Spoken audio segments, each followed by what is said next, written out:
Hi guys, Giselle here. Welcome to another tutorial video. Today's topic is about... Okay, so once you're in, go to Business Services, Bulk Email Verification.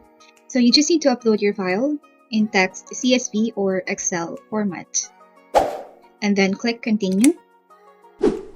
Next is you have to identify your columns. So we have a list of email addresses here and click Continue to the next step. Okay, so on this page, you will see the number of records that you have, the cost of your batch, and the estimated time processing of your batch. And then you can go ahead and click Process My Data.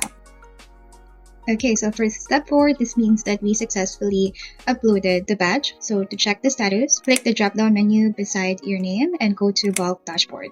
Okay, so on this page, you'll see the list of your batch. You can also monitor the status of your batch here. You'll see how long the batch has been running and how much time is left. So this is the batch that we uploaded earlier. It's already completed, so you can go ahead and download the results. And aside from this, you will also receive a confirmation email with the download link. So the return file will tell you the status of your emails. If you don't know what they mean, you can check them on Business Services, Bulk Email Verification, scroll down, and you can expand these titles to see the status of your email addresses.